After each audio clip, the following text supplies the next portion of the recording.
Subscribe our channel and don't forget to press the bell icon for get the latest updates. नमस्कार, कैसे हैं आप सब लोग।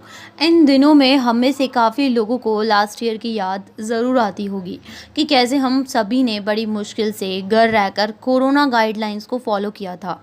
लेकिन साल तो बदल गया पर सिचुएशंस वही हैं। इट मीन्स सभी हम जानते हैं कि धीरे धीरे वही सिचुएशंस फिर से आ रही हैं। फिर वही सरकार की सख्ती और फिर वही डर कि अब सरकार की न्यू गाइडलाइन कब आ जाए या कब क्या बदल जाए, कुछ नहीं पता। लेकिन इन सब के बाद भी कुछ चीज़ें ऐसी हैं जिनको कोरोना से पहले भी कोई फ़र्क नहीं पड़ता था और शायद आज भी उन सब चीज़ों को कोई फ़र्क नहीं पड़ रहा है। देश में कोरोना का दूसरा स्ट्रेन चल रहा है और रोज़ आने वाले नए केस पहले पीक के करीब आ चुके हैं। देश के अलग अलग शहरों में लॉकडाउन, नाइट कर्फ्यू जैसे ऑप्शंस का यूज़ किया जा रहा है ताकि लोगों को बचाया जा सके। लेकिन जिन 5 राज्यों में विधानसभा चुनाव हैं उनमें कोरोना गाइडलाइंस की धज्जियां खुद हमारी सरकार उड़ा रही है।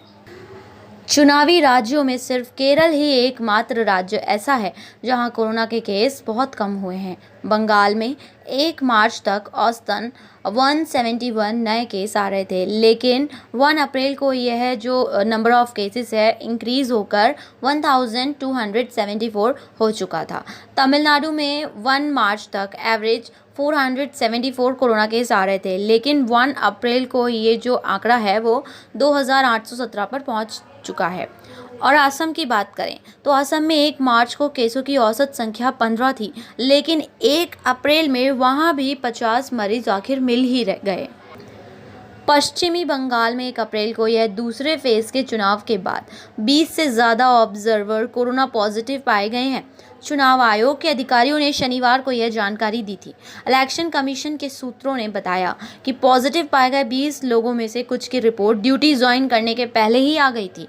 इसका मतलब ये है कि जब इलेक्शन में उनकी ड्यूटी लगी थी उससे पहले ही वो पॉजिटिव थे। इलेक्शन कमीशन में आने से पहले उनकी जांच नहीं की गई थी। इनमें से अधिकतर वोटिंग प्रोसेस का हिस्सा भी रह चुके हैं और अब आइसोलेशन में हैं। तो आप सब अनुमान लगा सकते हैं कि कोरोना किस हद तक बढ़ रहा है और ऐसे कितने केसेस अभी भी हैं जिनकी जानकारी अभी भी नहीं है। देश के बाकी हिस्सों की तरह पश्चिम बंगाल में भी कोरोना के मामले तेज़ी से बढ़ रहे हैं। शनिवार को यहाँ 1736 केस आए। राज्य में लगातार तीसरे दिन 1000 से ज़्यादा केस मिल रहे हैं और रैलियाँ जो हैं वो चल ही रही हैं। चुनावी रैलियों में लापरवाही बड़ी वजह। चुनाव की शुरुआत के बाद से बंगाल में 50 से ज़्यादा बड़ी रैलियां, रोड शो बहुत हो चुके हैं। आगे के चरणों के चुनाव में भी इससे भी ज़्यादा जनसभाएं और अभी होना बाकी हैं। कुछ हो गए और अभी बाकी हैं। अभी तक प्रधानमंत्री से लेकर मुख्यमंत्री तक किसी की भी रैली में भीड़ कोविड नियमों का पालन करती दिखाई नहीं दी कि प्रॉपरली मास्क लगा हो, प्रॉपरली लाइन वे में जा रहे हो, बिल्कुल भी नहीं दिखी। तो जाहिर सी बात है कि कोरोना केसेस तो बढ़ेंगे। डॉक्टर केस में इजाफे को बड़ी वजह बताते हैं। पश्चिम बंगाल में कोरोना संक्रमण इस कदर बढ़ रहा है कि वहाँ की डॉक्टर फोरम ने 10 दिन के भीतर चुनाव आयोग और मुख्य सचिव को 2 बार एक लेटर लिखा है कि कोरोना संक्रमण को रोकने के लिए बहुत ही ज़्यादा स्ट्रिक्ट हो जाइए। बहुत बार वो लोग कह चुके हैं, लेकिन बंगाल की जो सरकार है उनको कोई फ़र्क नहीं पड़ता। पश्चिमी बंगाल डॉक्टर फोरम के संस्थापक सचिन डॉक्टर कौशिक कहते हैं कि पिछली लहर के मुकाबले कोरोना संक्रमण की इस लहर की रफ्तार बहुत तेज है। जो इसका रेट ऑफ मतलब ये फैलने की जो इसकी रेट है वो ज़्यादा है। चुनावी रैलियों और भीड़ भाड़ की वजह से बंगाल में हालात बहुत ही ज़्यादा बदतर होते जा रहे हैं। और एक्सपर्ट डॉक्टर्स का एक बयान मीडिया में आया जिसमें से डॉक्टर कौशिक कहते हैं कि हमने चुनाव आयोग को पहले भी पत्र लिखकर जरूरी कदम उठाए जाने की अपील की थी, लेकिन उन्होंने जवाब में सिर्फ इतना ही कहा था कि हम इस पर विचार कर रहे हैं, यानी कि विचार करेंगे। आप सोचिए जब तक तो कोरोना कितने लोगों में फैल चुका होगा। बंगाल में अभी कई चुनावों का चरणों का जो चुनाव चरण है वो बाकी है और अगर रैलियों में सोशल डिस्टेंसिंग का पालन न किया गया हो तो हालात और ख़राब हो जाएंगे। ये हम भी जानते हैं और शायद ये हम सभी जानते हैं। पश्चिमी बंगाल के joint chief electoral officer Arindam Niyogi कहते हैं कि 100.4 डिग्री से अधिक टेम्परेचर पाए जाने पर हम मतदाताओं से आखिरी घंटे में फिर से आने के लिए कह रहे हैं। हम बटन दबाने से पहले हर वोटर को सीधे हाथ में पहनने के लिए एक दस्ताना भी दे रहे हैं। रैलियों में कोरोना गाइडलाइंस के पालन की जिम्मेदारी राजनीतिक दलों की है। इसके उल्लंघन पर बहुत ही ज़्यादा दंडात्मक कार्रवाई क्यों नहीं की जा रही है? इस पर बंगाल के मुख्य चुनाव अधिकारी अरिंदम नियोगी कहते हैं कि हमने सभी पार्टियों को कोरोना नियम का पालन करने का निर्देश दिया है, लेकिन अब वो निर्देशों के पालन हो रहे हैं या नहीं हो रहे हैं, ये हमारी महान पार्टियां ही जाने। इस बीच अब बात करते हैं तमिलनाडु की। कोविड से मौतों में दूसरे नंबर पर है तमिलनाडु, लेकिन रैलियों में कहीं नहीं दिखता कि यहाँ कोरोना प्रोटोकॉल की पालना हो रही है। कोरोना से होने वाली मौतों में तमिलनाडु देश में दूसरे नंबर पर है, लेकिन राज्य में चुनाव के दौरान पार्टियों की रैलियों, रोड शो में कहीं भी प्रोटोकॉल दिखता हुआ एकदम नज़र नहीं आ रहा है। सारी रैलियों की सोशल मीडिया पर पोस्ट है, आप देख सकते हैं। प्रधानमंत्री मोदी की मदुरई में हुई रैली में भी भीड़ खुलेआम गाइडलाइन की धज्जियां उड़ाते हुए दिखी। इसके वीडियोज़ भी वायरल हुए थे। गिने चुने लोग ही मास्क लगाए नजर आए। मद्रास हाई कोर्ट ने भी चुनावी रैलियों पर रोक लगाने की जनहित याचिका पर रैली शर्तों के साथ ही करने की अनुमति दी थी, लेकिन उन शर्तों का पालन नहीं हो रहा है। यहाँ कहीं शादियाँ हो जाती हैं तो उनके फाइन लगा दिया जाता है, उनके होटल्स को सीज किया जाता है। अब हमें ये समझ में नहीं आता कि इन रैलियों पर कोई कार्रवाई क्यों नहीं होती। चुनाव आयोग ने गाइडलाइन जारी की है, लेकिन यह खाना पूर्ति ही साबित हो रही, क्योंकि गाइडलाइन धड़ल्ले से टूट रही है और कार्रवाई के नाम पर कुछ भी नहीं हो रहा है। 8.7 लाख जो कोरोना संक्रमित मरीज हैं और करीब 12,800 मौतों के साथ तमिलनाडु कोरोना डेथ के मामले में इंडिया में सेकंड नंबर पर है। कोविड की ताज़ा लहर के बावजूद सरकार का ट्रेस, ट्रैक और ट्रीटमेंट वाला 3T फॉर्मूला बिल्कुल बर्बाद है।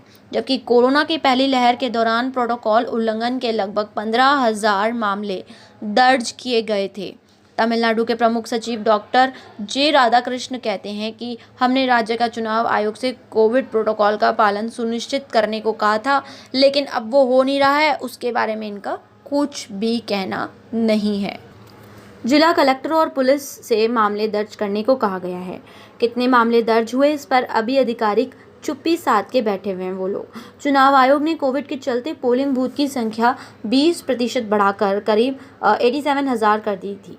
प्रशासनिक सूत्र कहते हैं कि तमिलनाडु के कुछ शहरों में संक्रमण इतनी तेजी से बढ़ रहा है कि वहां लॉकडाउन लगाना चाहिए, लेकिन ऐसा हो नहीं सकता। प्रशासनिक सूत्र भी दबी जुबान से मानते हैं कि चुनाव खत्म होते ही यहाँ कुछ शहरों में कंप्लीट लॉकडाउन लगाया जा सकता है। अब आप बताइए, अगर कंप्लीट लॉकडाउन लगता है तो इसमें जो लॉस होगा वो टोटली जनता का होगा। चुनावी राज्यों में कोरोना एकदम बेकाबू है, लेकिन चुनावी राज्यों में रैलियों के कारण कोरोना के केस बढ़ते जा रहे हैं और इसमें टीकाकरण भी बहुत ही ज़्यादा घट रहा है, यानी कि वैक्सीन लगाने की जो रेट है वो बहुत ही ज़्यादा कम है as compared to other states. वहीं इन सभी राज्यों में कोविड टीकाकरण की दर घटाई गई है। बंगाल और तमिलनाडु में टीकाकरण की दर 1 अप्रैल को 27% तक घट गई थी। टीकाकरण में सबसे ज़्यादा कमी असम में आई है। यहाँ टीकाकरण की दर चुनाव के दौरान 41% तक कम हो गई थी। इसका साफ मतलब ये निकलता है कि चुनावी पार्टियां हैं जो वो अपना काम निकाल लेंगी, उस टाइम कोई लॉकडाउन नहीं लगाएंगी, क्योंकि अब सब कुछ इनके हाथ में दिया है। और मिस्टेक किसकी है? मिस्टेक हमारी है। हमने उनको वोट देकर जिताया है ताकि वो हमारा भला कर सके, लेकिन यहाँ पलड़ा भारी सरकार का है और उनके पास सारे अधिकार है और वो अपने अधिकारों का गलत उपयोग भी कर रही हैं। वो जनता के लिए नहीं सोचेंगे कभी भी। अभी एक बार चुनाव ख़त्म हो जाएंगे, कंप्लीट लॉकडाउन लगा देंगे 15-20 दिनों का। किसी को रोटी मिल रही है नहीं मिल रही है, किसी के धंधे चल रहे नहीं चल रहे हैं, उनको कोई फ़र्क नहीं पड़ता। यहाँ तक कि PM भी हैं जो पिछले साल कोरोना के वक्त इतने भाषण दे रहे थे, आज PM भी चुनाव के वक्त अपने आप को रोक नहीं पाए और चुनावी रैलियों में भाग लेने के लिए चले गए। तो इन सब चीज़ों को सुनने के बाद हम पूरा अनुमान लगा सकते हैं कि कोरोना का खतरा जो है वो बहुत ज़्यादा है और उस खतरे का जो भागीदार होगा वो गरीब आदमी ही होगा किसी भी तरीके से। अब आप सोच लीजिए कि ये पार्टियां हमारे साथ मिलकर क्या करती हैं। आज का ये वीडियो यहीं ख़त्म होता है। हमारे साथ इस वीडियो में लास्ट तक बने रहने के लिए आपका बहुत बहुत धन्यवाद। ऐसे ही और इन्फॉर्मेटिव वीडियोस देखने के लिए हमारे चैनल को सब्सक्राइब करना बिल्कुल ना भूलिएगा और हमें सारे सोशल मीडिया हैंडल्स पर फॉलो करना बिल्कुल ना भूलिएगा। सारे अपडेट्स आपको वहाँ पे भी मिल जाएंगे। Thank you so much.